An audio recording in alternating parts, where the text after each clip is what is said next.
Ketika Zenni mengatakan bahwa jika Xiao Yan menolak cabang zaitun yang dibuang oleh keluarga Zen, ayah Zenni mungkin akan memaksa Zenni untuk meninggalkan Xiao Mansion.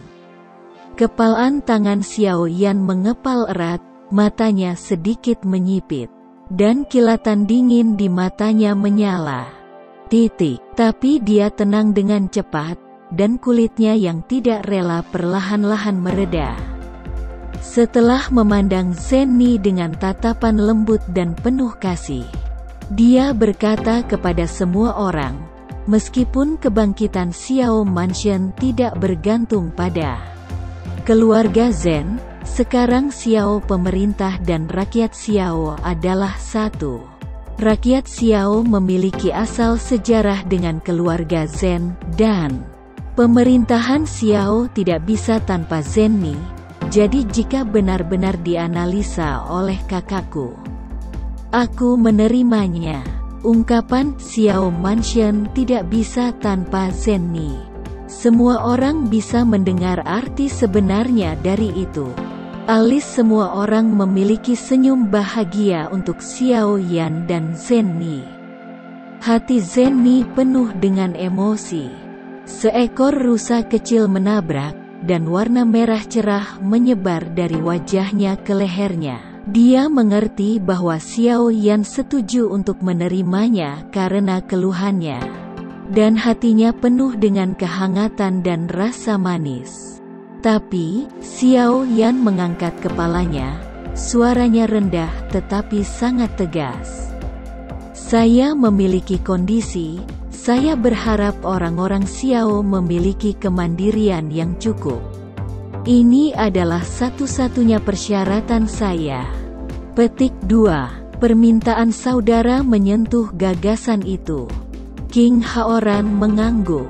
Jika orang Xiao ingin bangkit, mereka tidak boleh dikendalikan oleh orang lain. Hanya dengan mempertahankan keinginan mereka sendiri, mereka dapat menjadi benar-benar kuat. Saudaraku, aku mendukungmu. Petik 2. Xiao Yan berkata. Tetapi, Zenni, yang takut akan perubahan apapun, santai dan berkata dengan lembut, jika ayahku benar-benar memberikan ranting zaitun kepada Xiao, aku akan meyakinkannya. Petik 2. Xiao Yao akhirnya lega, sangat senang dengan air mata. Kami sedang menunggu kabar baik dari Nona. Melihat semuanya hampir beres, King Haoran menyesap siang-siang dan menatap Xiao Yan. Kakak, apa yang ingin kamu katakan? Petik 2. Xiao Yan dengan tajam menangkap perubahan ekspresi King Haoran dan mau tidak mau bertanya. Semua orang juga datang. King Haoran yang membuka mulutnya dan memandang King Muer dengan pandangan sekilas ke wajahnya. Lalu perlahan berkata, kakak, sudah waktunya kakak meninggalkan rumah Xiao. Petik 2. Meninggalkan rumah Xiao? Xiao Yan mengerutkan kening dan wajahnya agak berat.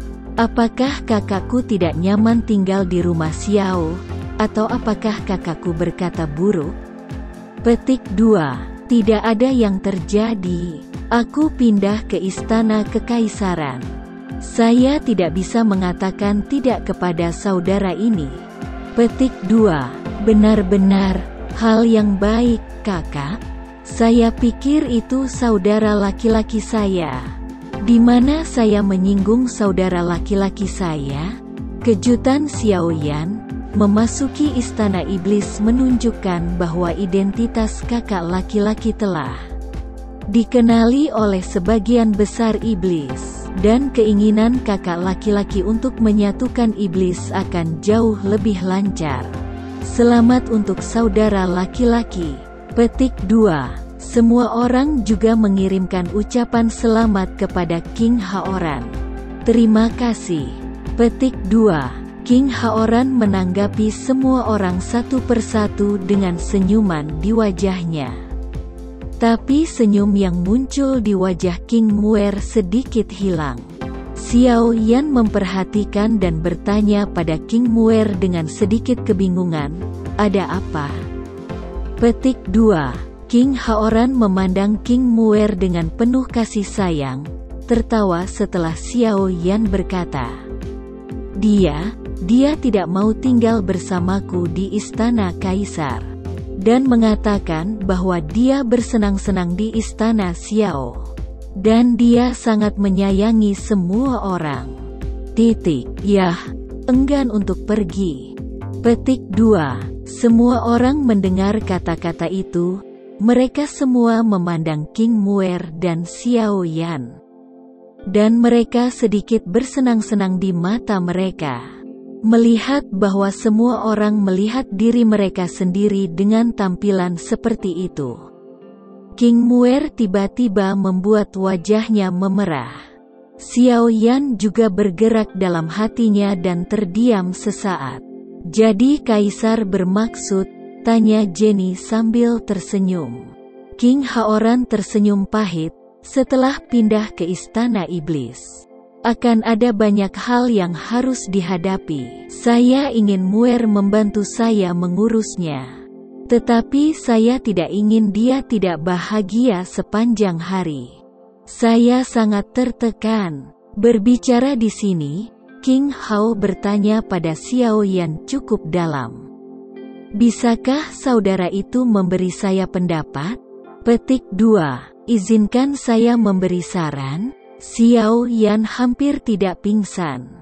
"Saudara Daosin, meskipun Anda tahu hati saya sangat enggan untuk pergi, tetapi Anda bertanya kepada saya seperti ini, bagaimana saya bisa mengatakan itu?" Dia ragu-ragu untuk waktu yang lama sebelum akhirnya berkata, Petik terbalik saya pikir biarkan Muer memutuskan sendiri." Petik 1. Begitu kata ini keluar, semua orang memejamkan mata dan cemberut serta menggelengkan kepalanya. Zenni bahkan memarahi Xiao Yan di dalam hatinya karena terlalu emosional. King Muer mendengar pidato sesaat, dan matanya terdampar dengan sentuhan kesedihan. Dengan karakter gigih King Muer, dia bisa tetap teguh. Dia tidak melakukan itu karena dia ingin menunggu Xiao Yan menjaganya. Meskipun itu hanya kata sederhana, "pergi," tapi dia tidak menyangka Xiao Yan benar-benar membiarkannya membuat keputusan sendiri. Meskipun dia tahu bahwa Xiao Yan menghormati keinginannya, dia tidak bisa menahan rasa sakit hati. Dia meremas mulut kecilnya erat-erat, menahan air mata yang hendak meluap di matanya, dan membenci Xiao Yan dengan kebencian yang parah, tetapi melihat tatapan enggan Xiao Yan. Dengan hati yang lembut, dia mencoba berkata dengan nada tenang, "Saya sangat enggan kepada semua orang. Istana kekaisaran adalah masalah besar, dan seperti yang dikatakan saudara laki-laki saya, ada banyak hal yang perlu ditangani, dan sangat membutuhkan bantuan manual untuk mengurusnya. Jadi saya masih mengikuti saudaraku pergi ke istana kekaisaran." Petik 2. Pada akhirnya, kepala King Muer menunduk, dan suaranya semakin rendah. Dan semua orang merasa sangat tidak nyaman. Xiao Yan berdiri diam di sana, mendengarkan kata-kata dewasa King Muer, yang mengira dia akan membuat kekacauan. Dan senar yang telah disentuh oleh King Muer bergetar lagi. Dia tahu bahwa King Muer membuat keputusan ini pasti karena dia tidak menyimpannya, yang membuat hatinya sedikit merasa bersalah. Dia sepertinya ingin menebusnya dan berkata, "Faktanya, kami juga sangat enggan untuk pindah. Untungnya, istana iblis ada di Jucheng, Muer. Anda menganggap Xiao Fu sebagai rumah kedua Anda. Anda bisa datang dan hidup sebagai selama kamu punya waktu. Mendengar Xiao Yan mengatakan bahwa Xiao Fu dapat dianggap sebagai rumahnya sendiri, King Muer, yang merasa sedih, langsung tertawa. Semua sakit hati hilang karena kata-kata Xiao Yan. Tapi dia segera menyatukan senyumnya dari kegembiraannya dan bergumam dengan mulut kecil. Tapi jarak antara rumah iblis dan rumah Xiao sangat jauh. Mendengar kebencian King Muer terhadap dirinya sendiri, hati Xiao Yan bergejolak. Dan dia berkata, saya dapat mengatur seseorang untuk membangun lubang cacing dari Xiao Mansion ke Demon Mansion. Petik 2. Mata Zenny langsung berkilat. Oh, ini adalah cara yang baik untuk memfasilitasi hubungan antara Xiao Fu dan rumah iblis dan untuk saling menjaga. Petik 2. King Muer membuka senyumnya dengan gembira. Tetapi segera dia berkumpul lagi dan bertanya kepada Zenny dengan cemas, Saudari Zenny, butuh banyak uang untuk membangun lubang cacing. Zenny tersenyum dan bercanda, Nizi kecil, sekarang kamu tahu untuk menghemat uangnya? Yakinlah, saudariku Muer, meskipun biaya membangun lubang cacing besar. Apakah menurutmu dia kekurangan uang? Hei, aku punya begitu banyak uang untuk khawatir tentang bagaimana membelanjakannya. Petik 2. Petik terbalik, hahaha. Petik 1. Kerumunan tertawa, dan King Muer, yang bercanda dengan Zenny, tersipu seperti apel merah. Dan ingin melihat pandangan Xiao Yan, tetapi ekspresi malu mengungkapkan kebahagiaan batinnya. Melihat pemandangan ini, King Hao sangat nyaman, dan senyum puas melayang di sudut mulutnya. Tetapi Zenny sedikit menggoyangkan bibirnya, dan membisikkan sesuatu kepada Xiao Yao, yang tersenyum pada Zhengle, dan Xiao Yao melihat ke dalam keheranan. Zenny mengangguk sedikit karena terkejut, melirik Zenny tanpa henti. Hubungan Zenny dengan King Muer ditunjukkan dengan sebuah lelucon. Xiao Yan merasa sedikit panas di wajahnya, dan buru-buru membuka topik untuk King Haoran dan bertanya, jika kakak laki-laki tidak memiliki pendapat, maka saya akan mengatur pekerjaan besok. Petik 2. Apa yang bisa kukatakan? Anda tidak dapat memintanya. King Haoran menatap King Muer dalam-dalam.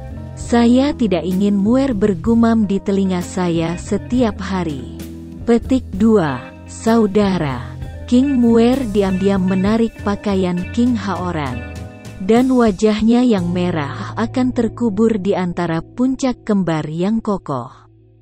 Untuk pertama kalinya, melihat suasana King Muer yang begitu pemalu, Xiao Yan hanya merasa tenggorokannya kering.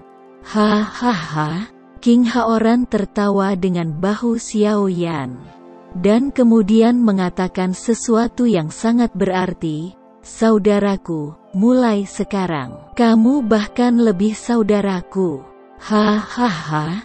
Petik 2. Pada saat ini, Xiao Yao maju selangkah, berpura-pura serius, dan berkata kepada Xiao Yan, Nak, kamu sekarang adalah kepala klan Xiao, dan kamu bertanggung jawab atas urusan klan. Tapi ada hal yang harus kau dengarkan nenek moyangku.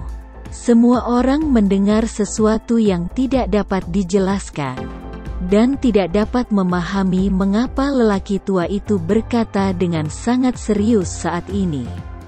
Berpikir bahwa dia tertekan untuk membangun lubang cacing dan menghabiskan terlalu banyak uang untuk menentangnya, dan mereka semua menjadi gugup untuk King Muer.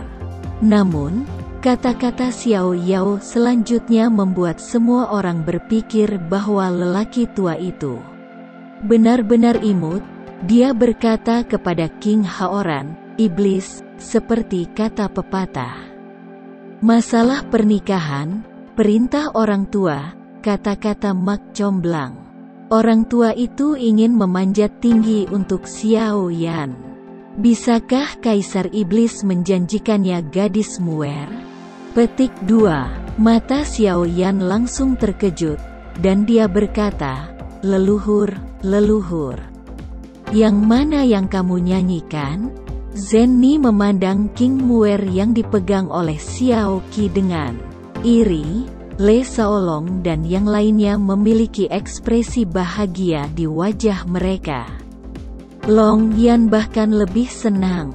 King Haoran juga melebarkan matanya, tapi dia senang. Namun, sebagai seorang kaisar iblis, bagaimana dia tidak mengetahui pentingnya langkah Xiao Yao ini? Jelas bahwa kuil dan keluarga Zen masih belum terjamin. Jika keduanya tiba-tiba bertindak di rumah Xiao, dia takut untuk memaksa rumah Xiao. Selain itu, dia tidak percaya bahwa Xiao Yao berani membuat proposal seperti itu di hadapan Zenni. Dia melemparkan pandangan bertanya pada Zenni. Zenni mengembalikan pandangan positif ke King Haoran tanpa meninggalkan jejak. Baru saat itulah King Haoran mengerti bahwa itu adalah ide Zenni. Tidak hanya dia tidak merasa muak dengan kecerdikan Zenni, tapi dia sangat tersentuh oleh kasih sayang Zenni untuk Xiao Yan. King Haoran tersenyum penuh terima kasih atas laporan penyelesaian Zenni kepada Xiao Yan dan King Muer, dan Xiao Xiao yang sibuk berkata, "Klan tua telah menghancurkan gadis muda itu, dan gadis muda itulah yang telah mendaki Xiao Yan. Ya, harus, hahaha, Patriark tua, terima kasih King. Namun, Patriark tua, apakah kita mendengarkan pendapat saudara dan Muer?" Kalau begitu beralih ke King Muer sambil tersenyum dan bertanya, "Muer, maukah kamu menikah dengan Xiao Yan? Jika kamu tidak mau, gelengkan kepalamu, dan aku akan menemukan apa yang kamu suka di masa depan." Petik 2. Wajah King Muer memerah, dan dia ingin menjawab, dan tahu bagaimana membuka mulutnya. Dia ingin mengintip reaksi Xiao Yan. Dia malu untuk melihat ke atas, dan harus mengaduk-aduk sudut pakaiannya dengan kecemasan dan kegembiraan di pelukannya. Mengangguk, semua orang memandang Xiao Yan lagi. King Haoran sepertinya dengan sengaja bertanya pada Xiao Yan dengan mereka berdua, "Saudaraku." Muer mengangguk, "Bagaimana denganmu? Apakah Anda ingin menikahi Muer sebagai istri saya?" Petik 2. Xiao Yan menatap Zenni dengan tegas, melihat Zenni tersenyum dan mengangguk. Lalu menatap Xiao Qi, dan kemudian menatap King Muer. Dan adegan sejak dia tahu King Muer terlintas di benaknya. Dari ditangkap oleh King Muer hingga suku Blood Demon untuk pertama kalinya. Hingga King Muer bergegas ke kota Jucheng untuk melarikan diri dari rumah. Dan kemudian merampoknya di kota Jucheng untuk buahnya sendiri setiap kali saya pergi berlatih. Saya khawatir dan berdoa untuk diri saya sendiri. Tampaknya agak kasar dan bandel. King Muer sangat sederhana dan imut. Dia lebih bergairah tentang dirinya sendiri, dan tali cintanya telah digerakkan olehnya. Bagaimana seorang suami bisa mendapatkan istri seperti itu?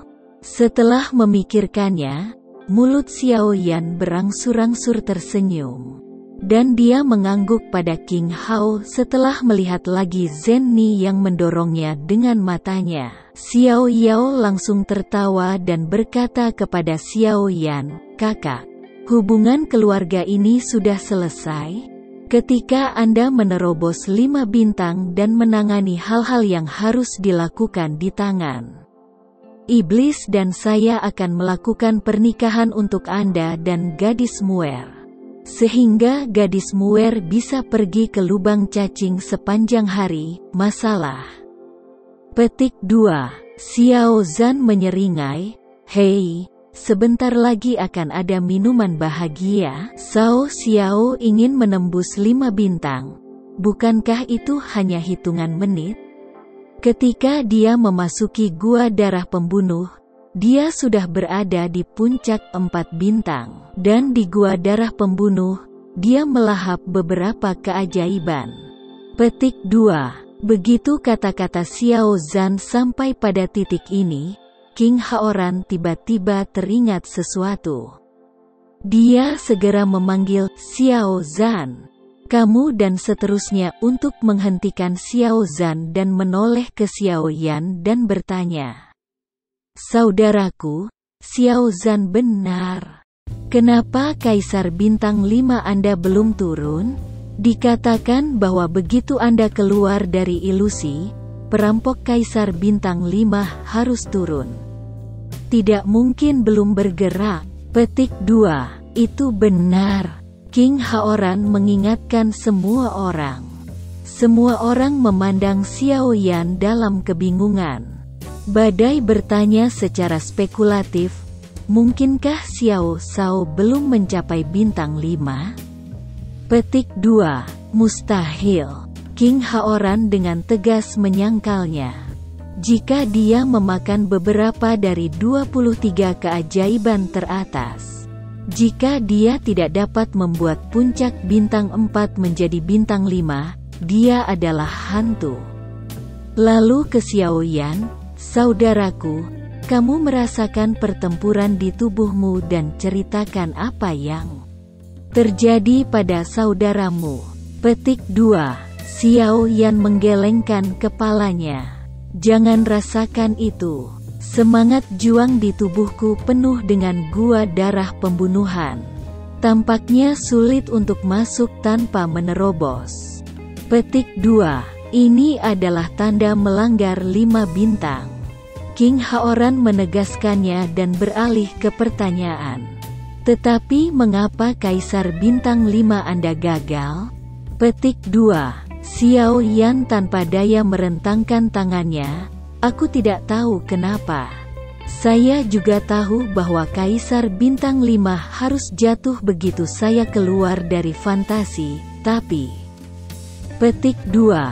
Zenni, yang tidak pernah berbicara, tiba-tiba berkata, "Saya memikirkan sesuatu yang sangat mirip dengan situasi Xiao Shao."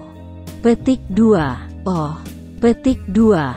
Dikatakan bahwa seorang kaisar pernah pergi ke reruntuhan kuno yang mirip dengan gua darah pembunuh, yang memiliki tingkat penindasan aturan langit dan bumi. Dalam proses pelatihan di dalam, ia juga mencapai kemacetan promosi, tetapi tidak menurunkan malapetaka kaisar. Tapi tak lama setelah dia meninggalkan ilusi, dia bertemu dengan musuhnya. Dan ketika kaisar yang bertarung sedang bertarung dan bertarung, kaisar tiba-tiba jatuh dari langit. Akibatnya, kaisar yang bertarung meninggal. Petik 2. Saya pikir masalahnya ada di sini. King Haoran mengangguk, lalu bertanya pada Xiao Yan, "Pernahkah kamu bertengkar setelah kamu keluar dari fantasi?" Petik 2. "Ya, saya menggunakannya saat terbang kembali ke Xiao Fu." Petik 2. "Itu tidak benar." Xiao Zhan berkata, "Setelah kaisar keluar dari fantasi, dia menggunakan semangat juangnya untuk menarik malapetaka kaisar. Tetapi Xiao Shao tidak bereaksi sama sekali sampai dia terbang kembali ke Xiao Fu." Petik 2. Ya, semua orang bingung lagi. Tapi King Haoran melihat perbedaannya, dan berkata, "Berapa banyak pertempuran yang digunakan untuk pertempuran dibandingkan dengan pertempuran?" Kakak, kamu sedang mencoba membuat skill bertarung sekarang. Petik 2. Di mata semua orang yang mengharapkan, Xiao Yan menganggukkan kepalanya, jantungnya bergerak. Dan semangat juangnya dengan cepat berkumpul dari 4 urat dan 8 urat ke telapak tangannya, dan topan tebal muncul tepat di atas telapak tangannya. Begitu topan keluar, tampaknya Tiangong secara tidak sengaja membalikkan botol tinta. Dan awan gelap yang tebal segera menutupi separuh langit. Guntur yang dalam dan teredam terdengar di awan tebal, paksaan yang memilukan. Selubungi seluruh rumah Xiao. Itu Kaisar Bintang 5. Petik 2. Kerumunan bergegas keluar dari aula, menatap langit yang seperti tinta. Mata mereka berkilat dengan kegembiraan yang tak terkendali. Le Shaolong membalik telapak tangannya dan memberi Xiao Yan hati ungu dan, "Aku memesannya untukmu." Petik 2. Melihat hati ungu dan di tangan Le Shaolong, semua orang berkeringat. Jika Le Shaolong berpikir dengan hati-hati dan meninggalkan satu untuk Xiao Yan, sekarang Xiao Yan akan menjadi Kaisar Bintang 5, dan konsekuensinya tidak terpikirkan. Haha, Shaolong, itu benar-benar manajer yang baik. Xiao Yan, yang kembali dari kedatangan Kaisar Bintang 5 yang akan segera terjadi, menatap Le Shaolong dengan kagum, tetapi tiba-tiba tidak menerima Zixin dan, "Aku tidak membutuhkan ini. Adapun alasannya, biar saya uraikan nanti." Petik 2.